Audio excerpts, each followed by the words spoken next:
တနေ့တာဘဝအမောတွေပြည့်စီဖို့ရဲမယ်ပြုံးမယ်ပျော်ကြမယ်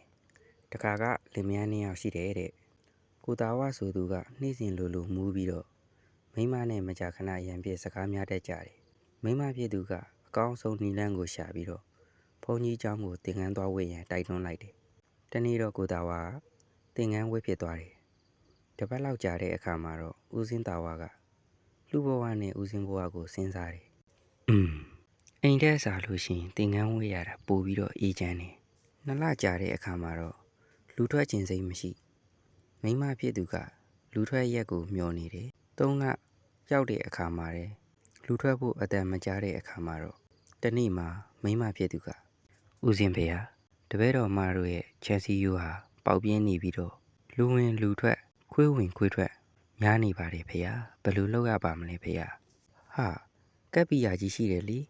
သူ့ကိုကာခိုင်းလိုက်ပေါ့အဲ့ဒီလိုနဲ့နောက်လာလဲလူမထွက်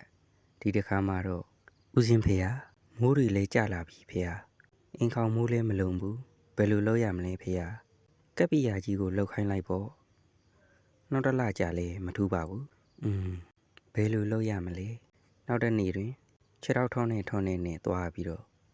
ဦးစင်းဖေဟာဒွဲတော်မရဲ့ပေါင်ကြားမှာအနာစိမ်းအကြီးကြီးပေါက်နေလို့ကပ်ပီယာကြီးကိုပဲညှစ်ခိုင်းတော့မယ်ဖေဟာလို့လျှောက်ပြီးပြန်လေလာခဲ့တယ်။ဦးစင်းကစဉ်းစားတယ်။ပြီးကမှကမန်းကရန်းနဲ့ဟေးတက္ကမခဏနေအောင်ဒါတော့ကပ်ပီယာကြီးကိုညှစ်ခိုင်းလို့မဖြစ်ဘူး။ငါလာညှစ်ပေးမယ်ဆိုပြီးတော့ချက်ချင်းလူထွက်ကအိမ်တို့ရောက်တော့ပေးဘယ်မလဲအနာဘာအနာမှမရှိဘူး။ရှင့်ကိုတတိယလို့လိန်ပြောတာဟိဟာတီနာမအဟုတ်မဲ့လို့အတင်းပြောလိုက်အောင်မယ်။ဗါတဲ့လေမိမမာယာတဲကိုပြတဲ့